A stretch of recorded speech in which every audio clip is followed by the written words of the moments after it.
Buenas noches, chicos. En la anterior clase, en el anterior video nos quedamos por esta parte. Vamos ahora a continuar con las distribuciones muestrales que vendrían a ser respectivamente chi cuadrado y Fisher. ¿Ya? Entonces, primero hablemos de la distribución chi cuadrado. Esta distribución nosotros la usamos para conocer, ¿verdad? O para estimar si la desviación estándar poblacional se acerca a la desviación estándar muestral de nuestra población. Perdón, de la desviación estándar poblacional, que es nuestro parámetro de la población. Entonces, ¿qué nos dicen? Nos dicen, sean la media y la varianza, sean x barra y s al cuadrado, la media y la varianza de la muestra aleatoria de tamaño n, tomada de una población normal x, con esperanza igual a mu y varianza igual a rho al cuadrado finita. Entonces la variable aleatoria chi cuadrado está definida por la siguiente ecuación. Ya. Este valor de aquí, este valor de aquí corresponde a lo que son los grados de libertad del número de la muestra. Ya, acá tenemos lo que es la varianza muestral dividida para la varianza poblacional. Es decir, nosotros debemos, para realizar una distribución chi cuadrado, debemos conocer tanto el número de la muestra, debemos conocer la desviación estándar muestral y debemos conocer el parámetro poblacional, que vendría a ser en este caso la desviación o la varianza poblacional. ¿Ya? ¿Qué nos dice? Aquí tenemos el teorema 1.7.2 que nos dice, si la varianza muestral de tamaño n de una población está distribuida con una media mu y con varianza rho al cuadrado, entonces la distribución muestral de n-1 multiplicado por la varianza muestral y todo eso dividido para la varianza poblacional es una distribución chi cuadrado con n-1 grados de libertad. ¿Ya? Aquí algunas de las propiedades. Esta distribución solo está definida para valores no negativos de la variable aleatoria, lo cual resulta adecuado en este contexto, ya que la varianza muestral no puede ser negativa. Eso ya nosotros lo conocemos desde el primer parcial. Ya, sabemos que nuestra varianza no puede ser negativa. ¿Ya? ¿Por qué? Porque la varianza es definida, ¿verdad? Como qué tan alejado está un dato del otro. ¿Ya? Eso se define como varianza. Qué tan alejado o qué tan dispersos se encuentran los valores entre sí. ¿Ya? Ahí tenemos también la segunda propiedad, nos dice que un miembro concreto de la familia chi cuadrado viene caracterizado por un único parámetro, al que llamaremos grado de libertad, para el que habitualmente se usa el símbolo V. Ya, si una variable aleatoria sigue una distribución chi cuadrado con v grados de libertad, se representa por esta ecuación bueno, esta ecuación, esta simbología aquí, chi cuadrado de grados de libertad. La forma de una distribución, la tercera propiedad es que la forma de la distribución del chi cuadrado depende del grado de libertad. En consecuencia, hay un número infinito de distribuciones chi cuadrado. Eso incluso lo podríamos ver aquí en nuestra gráfica. Porque si nos damos cuenta, ya, dependiendo, nuestra distribución va a depender de los grados de libertad. Entre más pequeñas sean nuestros grados de libertad, va a haber una mayor concentración al inicio, ya, y perdón, entre menor sea nuestro grado de libertad, va a haber una mayor concentración al inicio de la función, ya, y mientras más grande sea el grado de libertad, la concentración va a ser más alejada al inicio de la distribución. Y obviamente aquí nosotros podemos ver lo que es la dispersión del seso. ¿Ya? Nos dice la propiedad 4, el área total limitada por la curva de distribución chi cuadrado y los ejes es igual a 1. Y la propiedad 5, la distribución chi cuadrado no son simétricas, tienen colas estrechas que se extienden a la derecha. Esto es, están sesgadas a la derecha. Ya, eso ya nosotros lo sabemos, ¿verdad? Por cómo son las gráficas.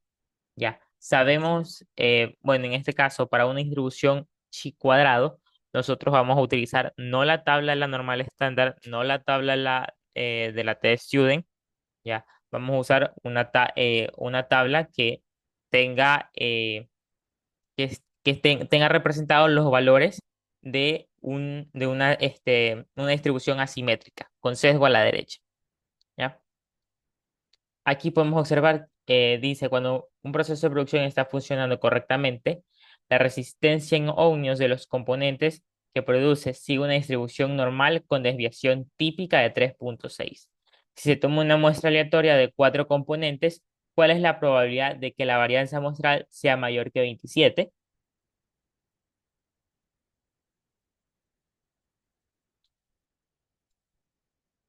Ya, eso lo podemos ver en nuestras gráficas, ¿verdad? Si nosotros estamos teniendo una muestra de cuatro componentes, nuestros grados de libertad van a ser 4 menos uno, es decir, n menos uno, ¿ya? Y como nosotros observamos aquí, nosotros vamos a tener una mayor concentración al inicio de la función y va a tener una mayor dispersión, ¿verdad? De ahí, si nosotros aumentáramos, ¿verdad? Como ya les había mencionado, si aumentáramos el número de elementos que estamos probando, nuestro grado de libertad también va a aumentar. Y de forma proporcional, nuestra gráfica se va a ir dispersando aún más. Es decir, ya no va a tener una concentración casi al inicio de la función, sino que su concentración se va a desplazar, ya, se va a desplazar un poco más y obviamente su dispersión también va a variar. Bien, aquí tenemos el ejemplo, ya, que se había mencionado. ¿Qué pasa cuando nuestra desviación está, cuál sería la probabilidad de que nuestra desviación estándar, perdón, nuestra varianza muestral sea mayor a 27?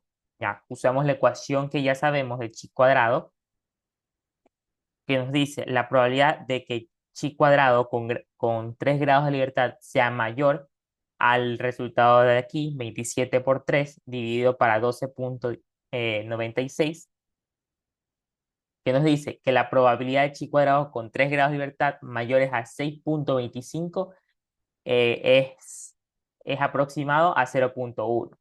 Ya.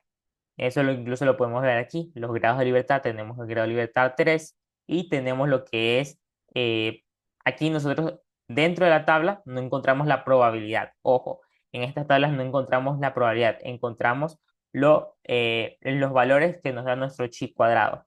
Entonces, en base a eso, nosotros en la parte de las columnas, ¿verdad? En la parte de las columnas tenemos lo que son las probabilidades la parte de la columna son las probabilidades que nosotros podemos encontrar. Ya, entonces, si tenemos 3 grados de libertad, ¿verdad? Nosotros buscamos un número eh, similar a 6,25, cercano a 6,25.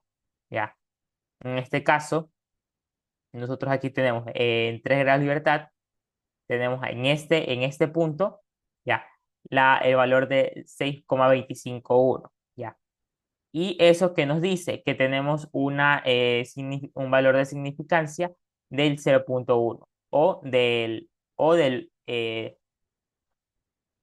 10%, ¿ya? Una probabilidad de 10%.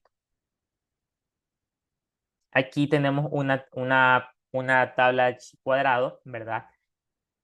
Más detallada, más extensa. Y ahora vamos con lo que es la distribución F o distribución Fisher. ¿Esta distribución para qué nos sirve? Esta distribución nos sirve para estimar, ¿ya? O para verificar si dos muestras, ¿ya? Dos muestras tienden a tener la misma varianza poblacional. Entonces, ¿qué es lo que nos dicen? Sean la varianza uno y la varianza 2 de muestras aleatorias independientes, ojo, eso también debemos cumplir, que sean independientes de tamaño N1 y N2, es decir, el número de elementos de las muestras pueden pueden llegar a variar, no es necesario que sean las mismas, pueden tener distintos números de elementos en su muestra, ¿ya? Tomados de poblaciones normales con varianza poblacional 1 y varianza poblacional 2 finitas. Entonces, la variable aleatoria f o Fisher está definida por la siguiente ecuación. ¿Ya? Ahora, ¿qué también tenemos que ver aquí? Dentro de nuestra distribución Fisher, primero vamos a usar una gráfica que tenga sesgo, ya sea simétrica, con sesgo a la derecha. De ahí, nosotros vamos a usar 2 grados de libertad de forma simultánea, ¿ya? De forma simultánea. Y también debemos tener la pauta que tenemos aquí. Tenemos alfa, que es conocido como el grado de significancia, y también tenemos, si nosotros queremos calcular la probabilidad, la media, la media se encuentra por aquí. Ups, perdón. La media se encuentra más o menos por aquí. Entonces, si nosotros queremos encontrar valores, en este caso, menores o iguales, ya, nosotros nos vamos a guiar en base a esto de aquí, ya, que sea la distribución Fisher de 1 menos alfa por 1 menos alfa evaluado en el grado de libertad 1 y el grado de libertad 2. Ahora, si nosotros quisiéramos valores mayores o iguales, ¿verdad? Mayores o iguales, nosotros lo que nos vamos a hacer en este caso, vamos a usar la distribución Fisher evaluada en alfa y evaluada en el grado de libertad 1 y grado de libertad 2. ¿Ya? Bueno, aquí nos dice, utiliza la distribución F cuando un estadístico de prueba sea la relación de dos variables que tienen una distribución chi cuadrado cada una. Por ejemplo, se puede usar en pruebas de hipótesis para determinar si dos varianzas de población son iguales. ¿Ya? Esto es lo que les decía, ¿verdad? Para obtener la función Fisher, la distribución Fisher evaluada en alfa y en sus grados de libertad, se recurre a la tabla, pero para obtener este valor de aquí, a Fisher evaluada en 1 menos alfa y evaluada en sus grados de libertad, el valor cercano al origen se debe efectuar de la siguiente forma. Si nosotros queremos conocer este valor de aquí, ¿ya? Podemos calcularlo, ¿ya? En base a esta ecuación de aquí, que sería la inversa de la de Fisher evaluada en alfa y, miren la notación, evaluada en alfa, pero primero evaluamos con los grados de libertad de 2 y luego con los grados de libertad 1, ¿ya? Pero de forma simultánea. Es decir, ahora este grado de libertad va a pasar a ser el primero que nosotros vamos a encontrar y luego el grado de libertad, el grado de libertad de la primera muestra va a ser el segundo a encontrar. ¿Ya? Aquí podemos observar, ¿verdad? Aquí podemos observar cómo es la tabla. Y aquí nosotros también tenemos lo que son el valor de significancia. Entonces, si nosotros quisiéramos encontrar, ya, si nosotros quisiéramos encontrar este valor de aquí, podríamos usar el valor de la significancia pongámosle de ejemplo, significancia del 5% o 0,05. Entonces sería la función evaluada, la función Fisher, ¿verdad? La función Fisher de 0,95 evaluada con grados de libertad 1 y los grados de libertad 2. ¿Ya? Pero también lo podríamos calcular con la forma de aquí, que sería la función Fisher, la distribución Fisher, evaluado en alfa, que sería 0,5. Ya, buscamos, ahora, en vez de buscar aquí, B1, en este caso, ya, para encontrar la de aquí, deberíamos buscar el valor de B2 en estas columnas aquí, ya, en esta columna aquí, perdón, sería fila. Entonces, digamos que yo tengo en N, tengamos un N1 igual a 6 y tengo un N2 igual a 4, ya. Pero como yo quiero sacar la Fisher de 1 menos alfa, entonces primero busco el grado de libertad 2 y luego el grado de libertad 1. Entonces aquí buscaría eh, B2, que sería 3, ¿verdad? Entonces tenemos aquí el 3 y el grado de libertad 1, que serían 5. Buscamos el 5, ¿ya? Con, los, el valor de la significancia, que sería 0,05.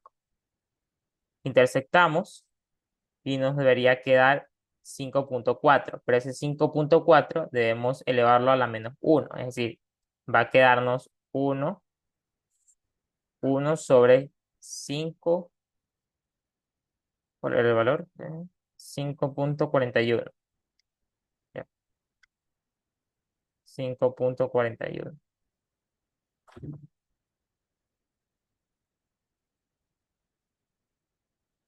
Y la inversa de ese valor nos va a dar el valor de la Fisher evaluada en 1 menos alfa. ¿Ya? Aquí tenemos un ejercicio. Nos dice, si tomamos muestras independientes de tamaño n1 igual a 6 y n2 igual a 10 de dos poblaciones normales con la misma varianza poblacional, ya, es decir, la varianza 1 va a ser igual a la varianza 2,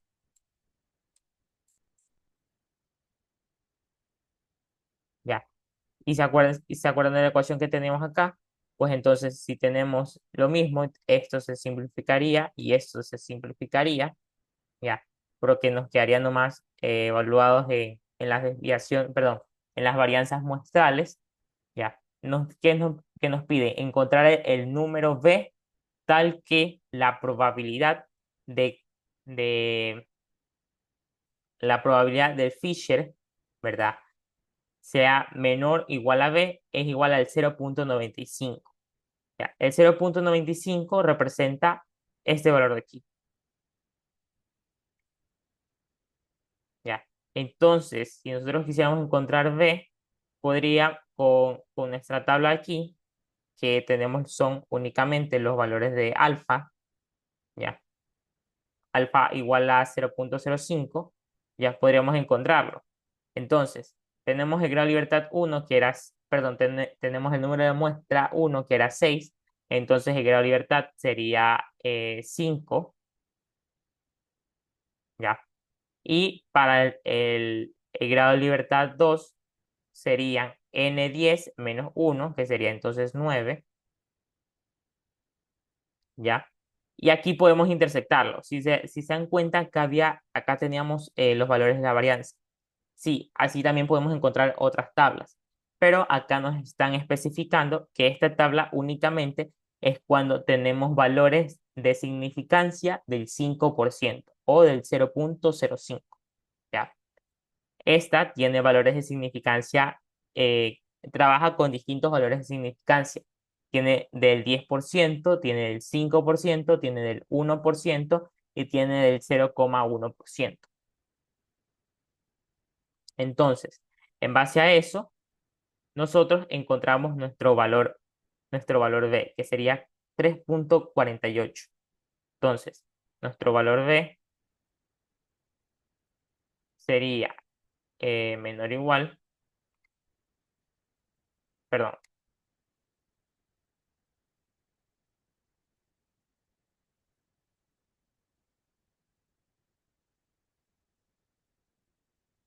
entonces tendríamos un valor de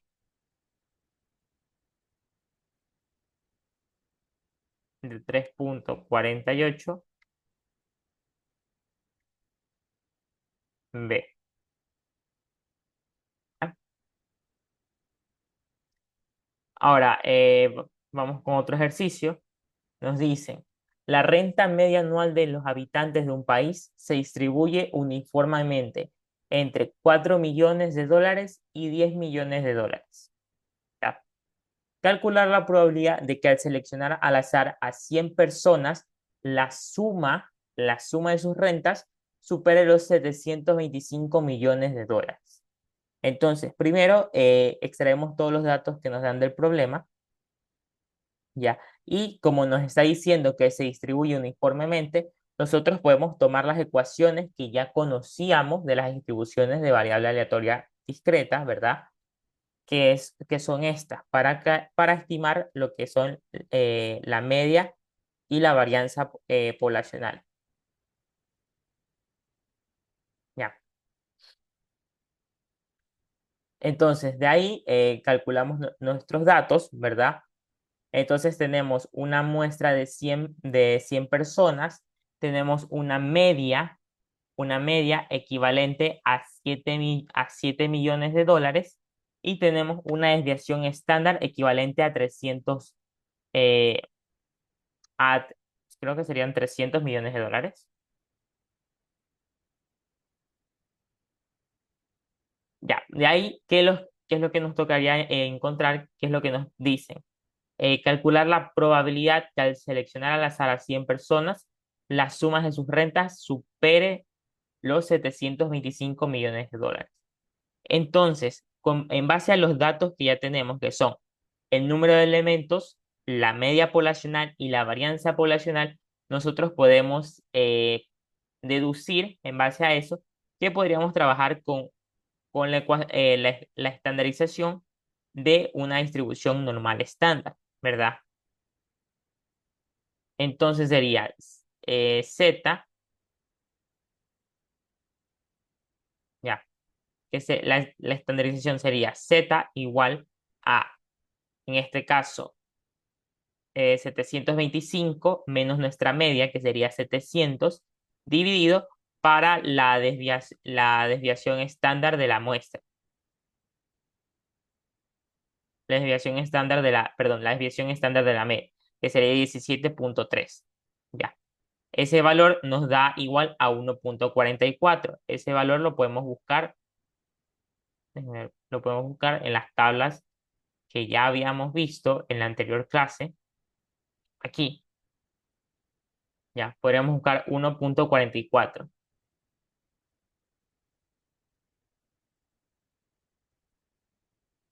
Ya.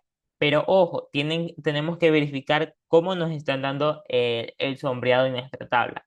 Para este caso, este valor representaría la probabilidad de que la estandarización sean menores a 1,40. Perdón, aquí me equivoqué. No es este valor de aquí, sino de acá. Ya. Es de 0,9251. Entonces, en base a eso, ya, lo que nosotros tenemos aquí es la probabilidad que la estandarización sean menores a 1,44. Entonces, para encontrar lo que nos están pidiendo, que es la probabilidad de que sean mayores a 1,44, puede- podemos hacerlo de la forma que ya sabemos. Uno menos el complementario, que sería la probabilidad de que sean menores a 1,44, que eso ya lo tenemos aquí.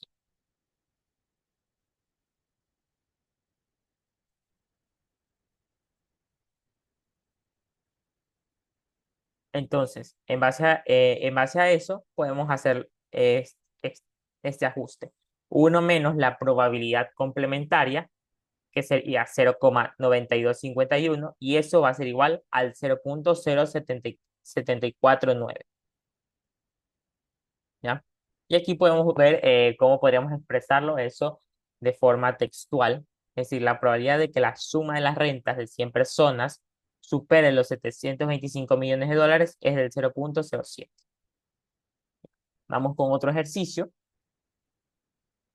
Primero leamos, dice, considere que el 15% de 1.700 estudiantes de cierta escuela sufrieron niveles extremos de estrés durante el mes pasado. Los miembros de un periódico estudiantil no conocen estos datos, pero se interesan en el tema. Así que deciden realizar una encuesta o una muestra aleatoria de 160 estudiantes, preguntando si ellos sufrieron niveles extremos de estrés durante el mes pasado. Más tarde obtuvieron que el 10% de la muestra respondía que sí a la pregunta. Suponiendo que la proporción correcta es del 15%, ¿cuál es la probabilidad aproximada de que más del 10% de los alumnos de la muestra reporte que sí sufrieron niveles extremos de estrés durante el mes pasado?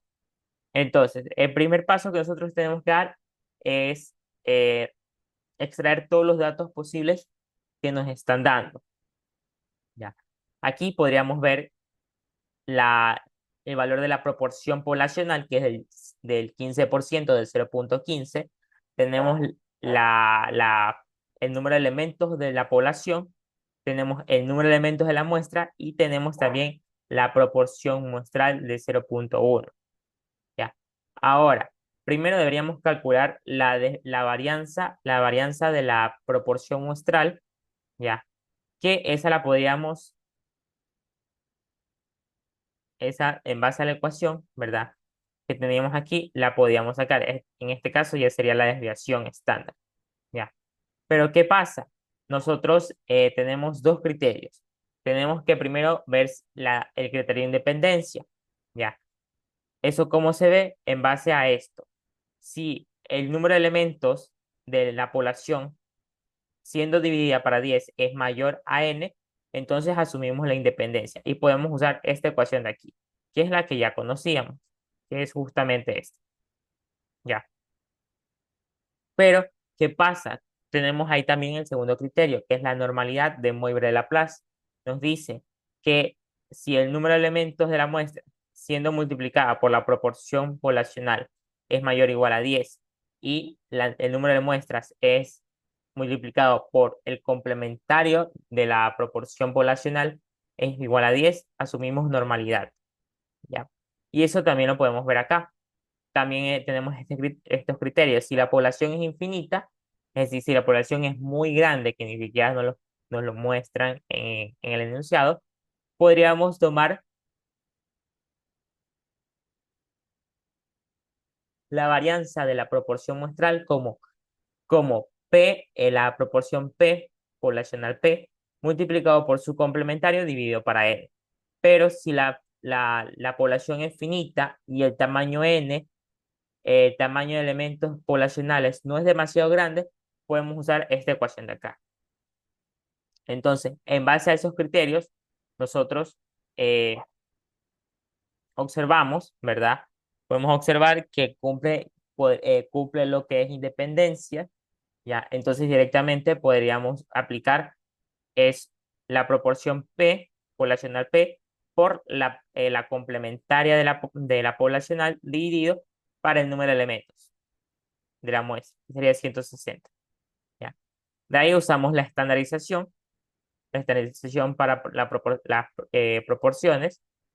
Aquí nos está dando un resultado de menos 1,77 y nos piden la probabilidad de que sean mayores o iguales a menos 1,77. Ese valor de la probabilidad de 1,77 lo podemos encontrar en la tabla que ya conocemos, ¿verdad? De la desviación estándar normal, que sería menos 1,77. Ese valor se encontraría por acá,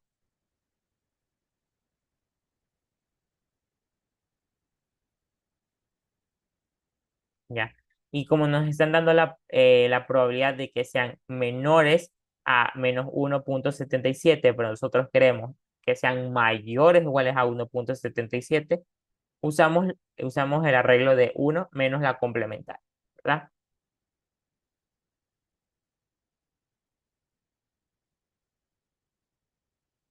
Y que nos dice que la probabilidad de que de que sean, de que el número de alumnos, ¿verdad? Supere el 10%, o sea, el número de alumnos que sufren de estrés, niveles extremos de estrés, supere el 10%, es del 0,9616, ¿ya? O equivalente al 96,16%. Tenemos otro ejercicio. Nos dice, Juan le dice a un grupo de amigos que él dispara en el blanco el 70% de las veces. Asuma que ha hecho más de 500 tiros durante su vida.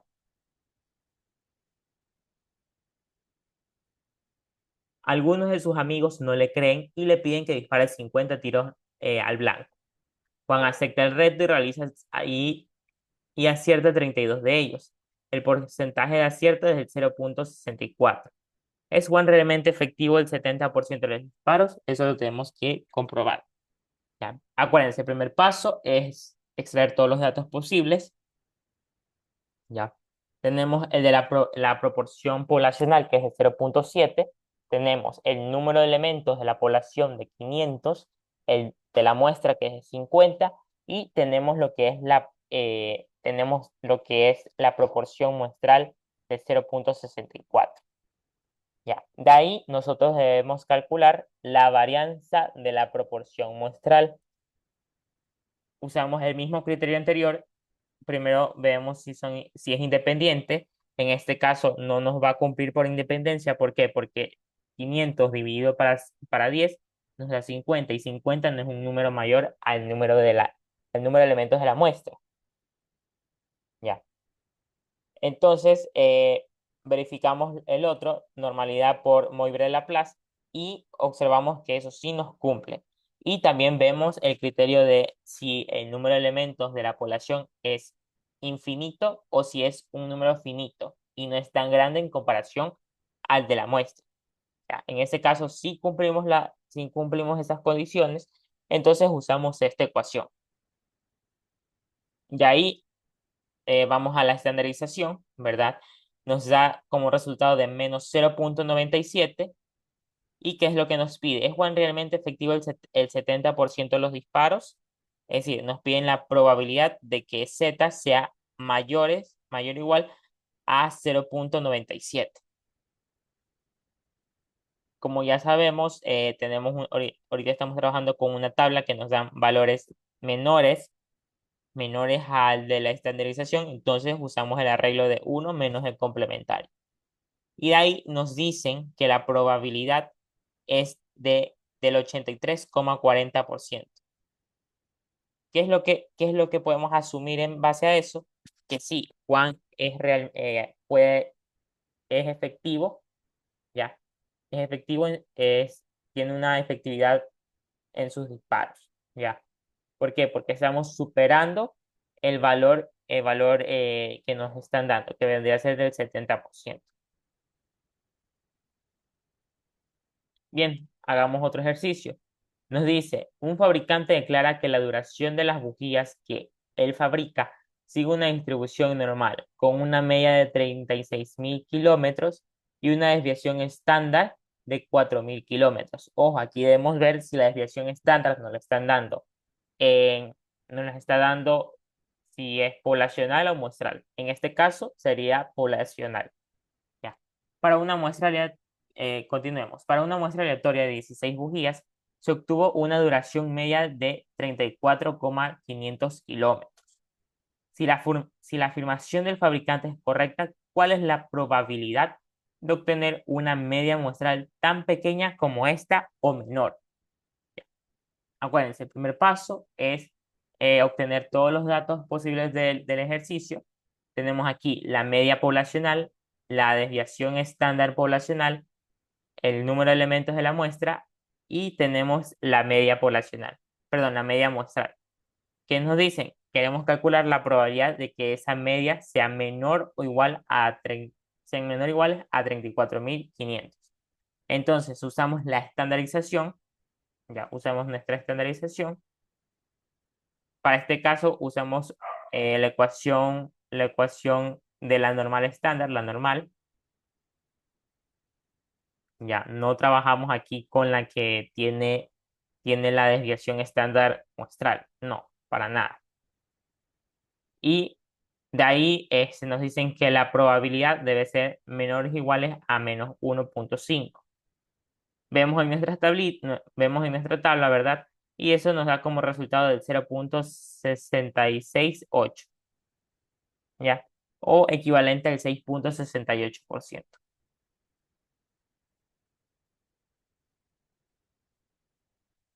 Y para finalizar tenemos este ejercicio. Nos dicen, suponga que una población normal con una media de 20 se toma una muestra de tamaño 16.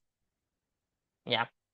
Nos dice, si la desviación estándar muestral es 4, ojo, aquí nos están anunciando que la desviación estándar es la muestral, ¿ya? Nos dice, encuentre la probabilidad de que la media muestral sea estrictamente mayor que 21,753. Entonces, primer paso, extraer todos los datos posibles, ¿verdad? Aquí, miren que aquí sí estamos trabajando con la desviación estándar muestral y en este caso, perdón, aquí me equivoqué, no es Z, es T. ¿Por qué es T? Porque estamos trabajando en base a los criterios que ya habíamos visto en el anterior video de cómo, de cuándo usar la T de student o cuándo usar una normal estándar. Ya, en este caso usamos la T de student, ¿por qué? Porque desconocemos la varianza poblacional y el número de elementos de mi muestra es menor a 30. Entonces, en base a eso, usamos la distribución de T de student, ¿ya? Entonces, aquí nos dicen cuál es la probabilidad que sean mayores a 1,753. Eso lo vamos a ver acá en nuestra tabla de T de student. Aquí. Entonces, primero debemos ver los grados de libertad. ¿Cuántos elementos de la muestra eran? Eran 16. Entonces, primero encontramos lo que es el grado de libertad, que serían 15, ¿verdad? N-1. Y ahí nos, nos, la, el valor de t nos da igual a 1,75. Esos valores de t nosotros los debemos buscar en esta parte de aquí.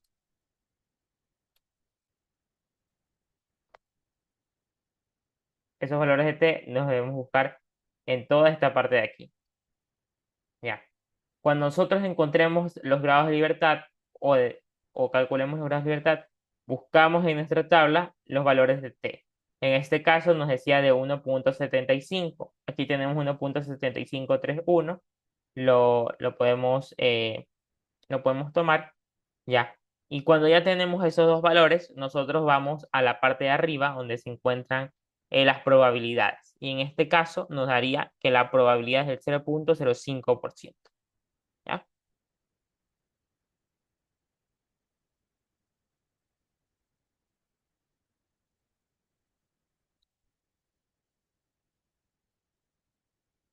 Entonces, la probabilidad que nuestro z sea mayor a 1,753 es igual al 0,05%, perdón, al 0,05 o el 5%. Y si se dan cuenta, aquí estoy tomando directamente el dato que me da la tabla, porque por el tipo de tabla que yo tengo, ¿ya? Y el tipo de sombreado. Aquí me están dando los valores, ¿verdad? Me están dando las probabilidades que son mayores o iguales al valor de t, ¿ya? Si fueran menores o iguales, lo que tendría que hacer es el arreglo, ¿verdad? Uno menos el complementario. Pero en este caso no lo es, porque aquí sí nos están dando directamente, en esta tabla sí estamos trabajando directamente con la probabilidad que es. ¿Ya? Entonces, eso sería todo por la ayudantía de hoy. Espero que les haya gustado. Si tienen alguna duda o consulta, pregúntenme por el chat de WhatsApp. Yo les responderé en la mayor prontitud posible y tengan excelente fin de semana. Muchas gracias.